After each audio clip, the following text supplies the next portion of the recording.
"Stop filming her," Ethan Walker said, his voice low but steady, cutting through the scattered laughter like a line drawn in quiet steel. The man holding his phone hesitated, thumb hovering over the screen, uncertain whether to mock or move on. Around them, the train station buzzed with the usual rhythm. Rolling suitcases, distant announcements echoing overhead, the faint smell of burnt coffee drifting from a nearby kiosk. But something had shifted. A small circle had formed, not out of concern, but curiosity. In the center of it sat a woman, shoulders trembling, her face buried in her hands as if the world had suddenly grown too loud, too heavy, too much. No one stepped forward. No one knelt beside her. They watched. They whispered. They judged. And Ethan, he moved. "Hey," he said softly, crouching down a few feet away, not too close, not too far, just enough to be seen without overwhelming. "Are you hurt?" The woman didn't answer at first. Her breath hitched, uneven, like she was trying to hold something together that had already fallen apart. "No," she finally whispered, her voice barely audible beneath the hum of the station. "Just lost." Ethan nodded once, slow and understanding, as if that single word carried more weight than most people would ever admit. "Then you're not alone," he said. The words weren't dramatic. They weren't loud, but they landed. Behind him, a teenager snickered under his breath, muttering something about another scene, while someone else shifted their phone angle, trying to capture a better shot. Ethan didn't turn. He didn't react. He simply took off his worn denim jacket, the sleeves frayed from years of work, and gently set it on the bench beside her. The fluorescent lights above flickered faintly, casting a pale glow over the moment, and for a brief second, the noise of the station seemed to pull back, like the world itself was waiting to see what would happen next. The woman slowly lifted her head, her eyes red but striking, searching his face as if trying to understand why a stranger would stop when everyone else kept walking. Ethan didn't offer explanations. He didn't ask questions that demanded answers. He just stayed, quiet, steady, present.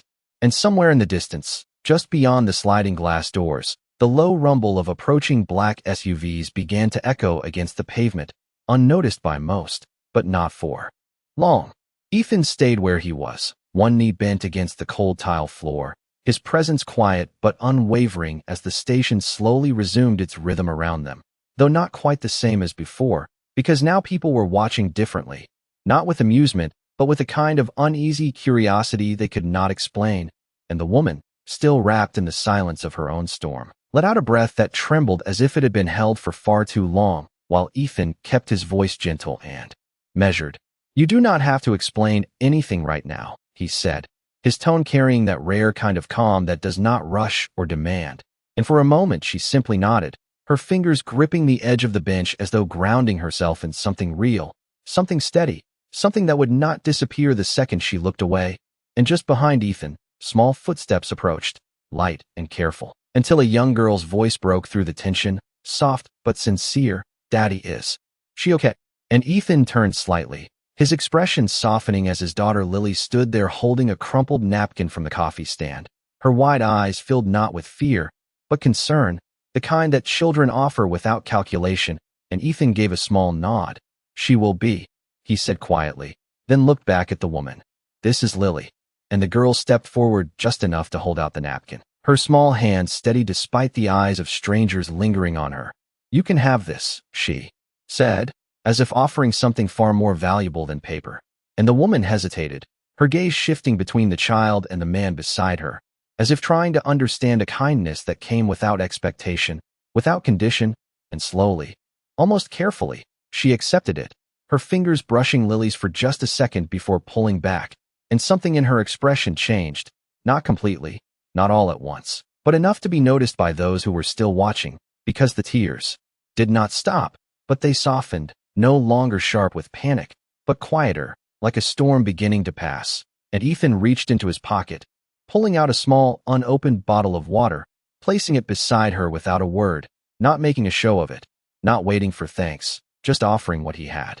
And the overhead announcement crackled to life again, calling out departures and delays in that familiar, distant tone, but the sound seemed muted now, like it belonged to another place entirely. And across the platform, a man in a pressed suit checked his watch, his eyes scanning the area with increasing urgency, speaking into a small device clipped near his collar, his voice low but firm.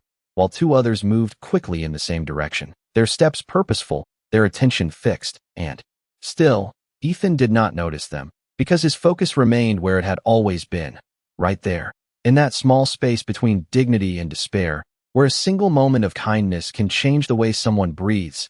And the woman finally spoke again, her voice steadier this time, though still fragile. "Why would you stop?" she asked, not accusing, not defensive, just genuinely uncertain, and Ethan gave the slightest shrug, his eyes calm. "Because someone should," he said simply, and there was no performance in it, no attempt to impress, just truth, plain and unpolished. And for a second, the world seemed to hold its breath again, as if even the noise of the station understood that something unseen, something quietly powerful, had just taken root. The question lingered in the air longer than expected, not because it was complex, but because it was honest, and honesty has a way of slowing everything down, of making even the busiest places feel still for just a moment, and Ethan did not rush to fill that silence. He simply met her gaze with the same calm steadiness that had brought him there in the first place, while Lily shifted slightly closer to him, her small hand brushing against his sleeve as if she understood, in her own quiet way, that something important was happening, something that did not need noise to matter. And the woman studied them both, her breathing more even now, her shoulders no longer trembling quite as sharply, as if the weight she carried had not disappeared, but had found somewhere safe enough to rest, if only for a moment. And in that fragile pause, the world around them continued to move, footsteps echoing across polished floors, a rolling suitcase bumping rhythmically over tile seams, the distant hiss of a train arriving somewhere beyond the platform, yet none of it seemed to reach the small space they occupied, where dignity was being restored not through grand gestures, but through presence. And then came the sound, subtle at first, the synchronized closing of car doors outside the station, followed by the measured pace of footsteps that did not wander, did not hesitate, but moved with intent, and a few heads turned, not out of curiosity, but recognition, as three individuals in dark tailored suits entered through the glass doors, their posture straight, their eyes scanning with precision. And the energy shifted again, not loudly, not dramatically, but enough that conversations nearby softened, laughter faded, and even the man who had been filming earlier slowly lowered his phone, unsure now if what he had captured was something he should have. And still, Ethan remained focused, unaware of the quiet ripples spreading through the crowd, as the woman exhaled slowly, her fingers tightening slightly around the napkin Lily had given her, as if it had become an anchor, and she spoke. Again, her voice steadier, but layered now with something deeper, something unresolved. "You do not know me," she said, almost as a warning, almost as a confession, and Ethan gave a small nod, not dismissing it, not challenging it, just accepting it as fact. "No," he replied simply, "but I do not have to." And the words settled between them, not as an answer, but as a truth, one that did not depend on status or story, and for the first time, something close to disbelief flickered across her face, not because of what he said, but because of how easily he said it, without expectation, without hesitation, as if kindness did not require explanation. And behind them, the suited individuals had stopped, their attention now fixed, their quiet urgency unmistakable, one of them speaking softly into an earpiece while another scanned the area with a focus that did not belong to ordinary travelers. And a whisper moved through the nearby crowd, subtle but growing, like a breeze passing through leaves, people beginning to notice, to connect something they did not yet fully understand. And still, in the center of it all, Ethan did not move, did not turn, did not react, because to him, this moment was not about who she might be, but about who she was right now, a person in need of steadiness, of grace, of someone willing to stay when everyone else chose to step away. And as the footsteps drew closer, the distance between two very different worlds quietly disappeared, not with force, not with spectacle, but with the kind of silence that comes just before everything changes. The footsteps stopped just a few feet away, not rushed, not chaotic, but controlled, deliberate, and unmistakably out of place in a station where most people moved with distraction rather than purpose. And the air shifted again, quieter now, as if even the hum of fluorescent lights had softened in response, while one of the suited individuals stepped forward, his voice low but urgent. "Ma'am," he said, careful not to draw attention, yet unable to hide the weight behind the single word. And for a brief second, The woman did not respond, her gaze still resting on Ethan, as though she were deciding whether to return to the world that had come looking for her or remain in the rare stillness she had found beside a stranger who asked for nothing. And Ethan noticed the change then, not the suits, not the whispers, but the way her posture straightened slightly, the way her breathing steadied into something practiced, controlled, familiar. And he did not pull back, did not step away, he simply remained where he was, allowing her the space to choose, while Lily looked up at the man in the suit, then back at the woman, sensing something she could not yet name, but could feel all the same. And the man spoke again, softer this time. "We have been looking everywhere." And a second figure moved just behind him, scanning the area with quiet intensity, not aggressive, not alarming, just precise, like people trained to anticipate before others even noticed. And the crowd nearby shifted, conversations dropping into hushed tones, a few people stepping back instinctively as if recognizing that whatever this was, it was no longer ordinary. And still, the woman remained seated for one more moment, her fingers loosening slightly around the napkin Lily had given her, as if holding on to that small piece of kindness even as everything else began to return. And then she looked at Ethan again, her expression no longer lost, but layered, composed, carrying something deeper beneath the surface, something that had been hidden, protected, perhaps even forgotten for a time. And she spoke quietly, just for him. "You really do not know who I am." And Ethan gave the same calm answer, unchanged. "No." And it did not matter then, and it does not matter now. And that was the moment something in her eyes shifted completely, not into power, not into distance, but into recognition, as if she had just been reminded of a truth she had not heard in a very long time. And slowly, she stood, the movement graceful but unforced, and as she did, the suited individuals straightened slightly, their attention sharpening, the subtle distance they kept no longer casual but intentional, respectful.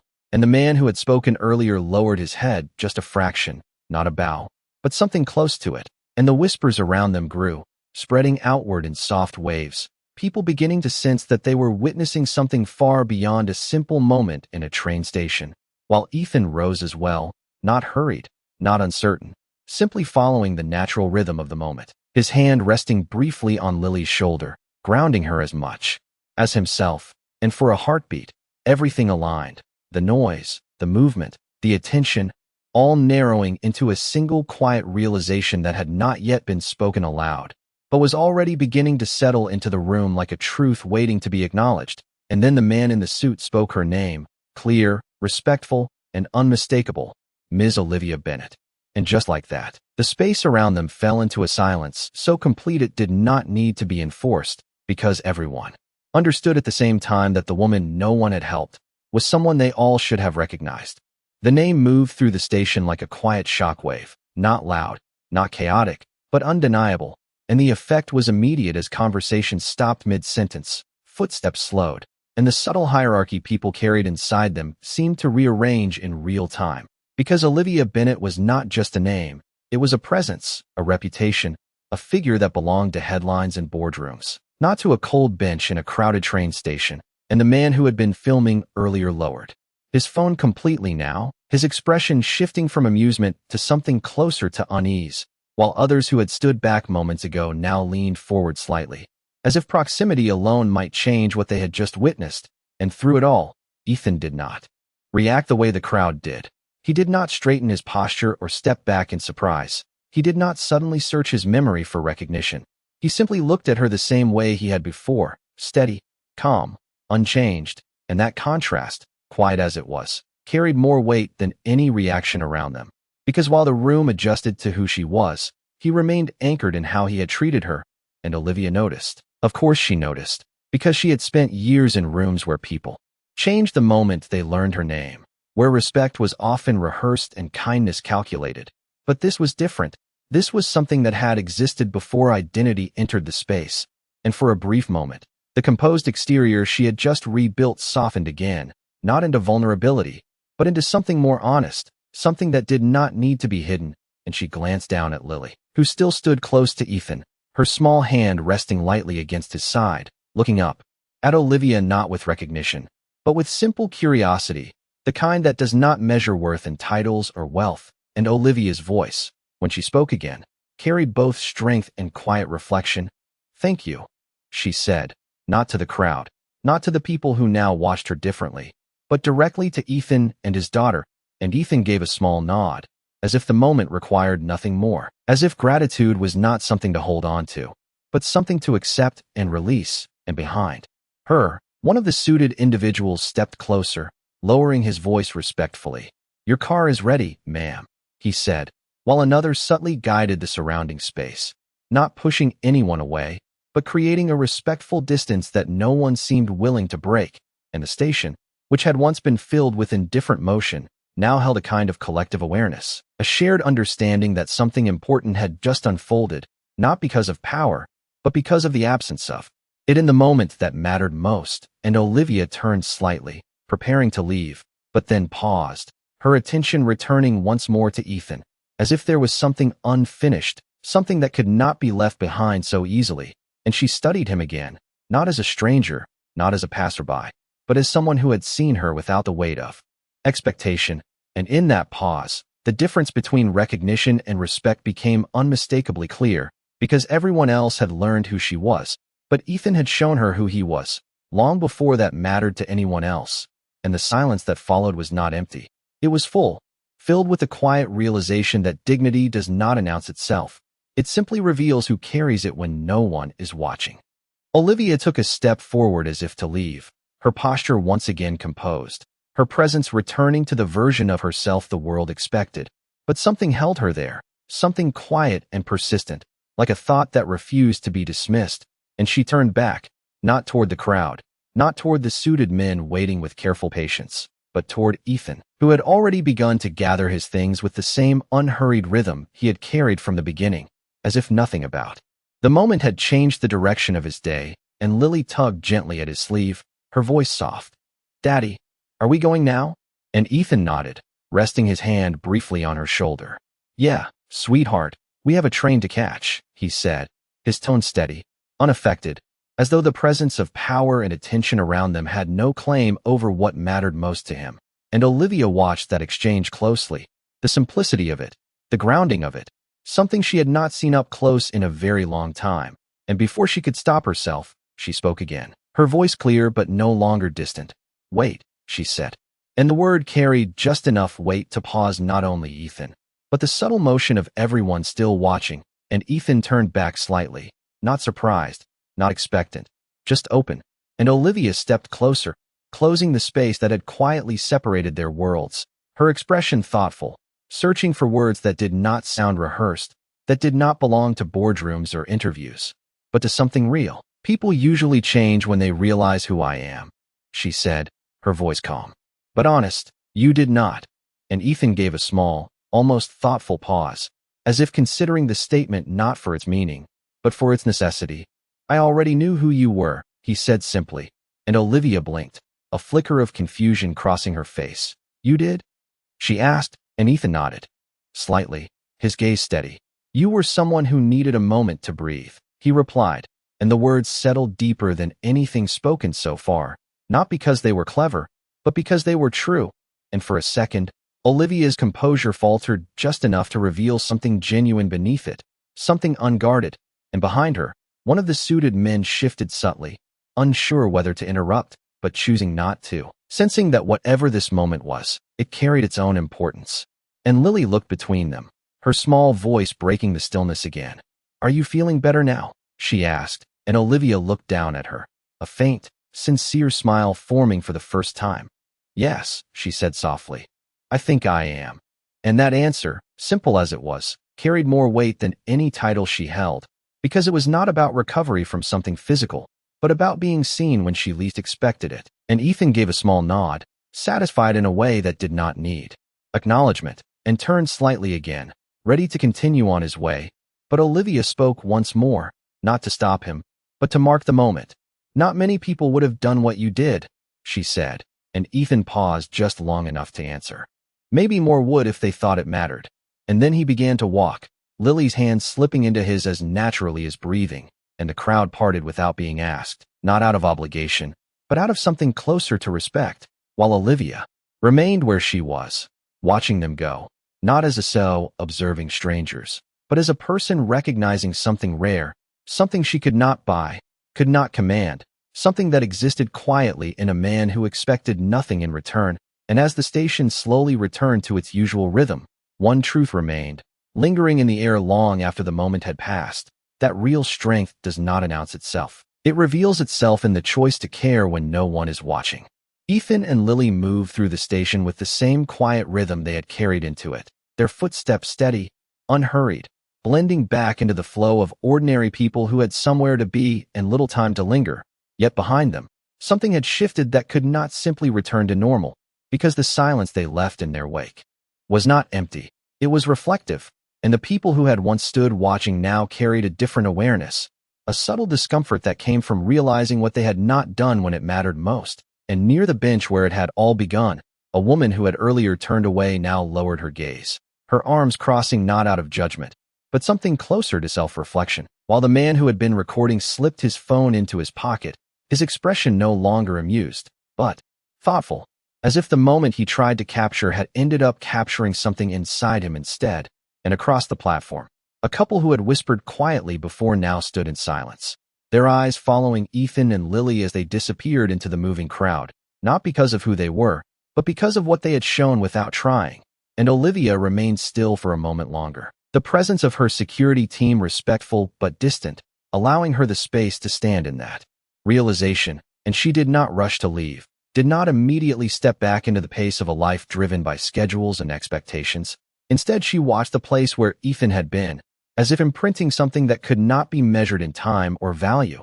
And one of the suited men spoke gently.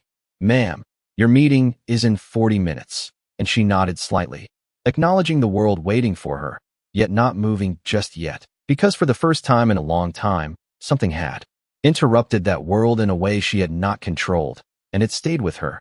That simple exchange, that absence of performance, that quiet dignity. And finally she turned, her steps measured but thoughtful, walking toward the exit where the black vehicles waited, their polished surfaces reflecting the late afternoon light. But even as she approached, her attention drifted back once more, not physically, but inwardly, holding onto the moment like something fragile yet powerful. And inside the station, the energy slowly settled, conversations returning, footsteps resuming their usual pace, announcements echoing once again without interruption. Yet beneath it all, something had changed, something unseen but felt, because moments like that do not disappear. They remain, shaping the way people see the next person who needs help, the next moment that asks for presence instead of indifference. And as Ethan and Lily reached their platform, the sound of an approaching train growing louder, he glanced down at her, offering a small smile, and she smiled back, not knowing the full weight of what had just happened, but understanding enough to feel proud in a quiet, childlike way. And he squeezed her hand gently, not as a reminder, but as a continuation of the same steady care he had shown a stranger moments before and far behind them. As Olivia stepped into the waiting car, one truth lingered in the air, unspoken yet undeniable, that the most powerful moments are not the ones that announce who someone is, but the ones that reveal who they choose to be when no one expects anything at all. The train door slid open with a soft mechanical hum, and Ethan guided Lily up the narrow steps, his hand steady at her back as she climbed aboard, her small sneakers tapping lightly against the metal. While inside, the car was warm and dimly lit, the low murmur of passengers settling into their seats creating a calm contrast to the tension they had just left behind. And Ethan found a pair of open seats near the window, motioning for Lily to sit first before taking his place beside her, his movements simple, routine, grounded in a life that did not change based on who crossed his path. And as the train began to move, the station slowly drifted out of view, its bright lights fading into the distance. Yet something of that moment lingered with him, not as a story to tell, but as a quiet imprint that did not need words. And Lily leaned slightly against his arm, her voice soft with curiosity. "Daddy, was she important?" And Ethan glanced down at her, a faint smile touching his lips, not dismissive, not evasive, just thoughtful. "Everyone is important," he said, and Lily considered that, her brow furrowing slightly as children do when they are trying to understand something that feels bigger than it sounds.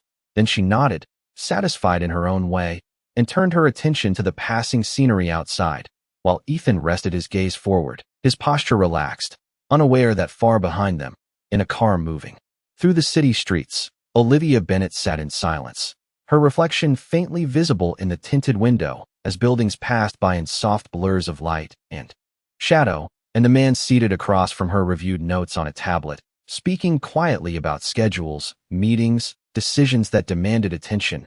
But Olivia did not respond immediately, her thoughts still anchored to a train station bench where, for a brief moment, she had not been defined by expectation or recognition, and she closed the folder in her lap, her voice calm but decisive. "Reschedule the meeting," she said, and the man looked up, surprised but composed.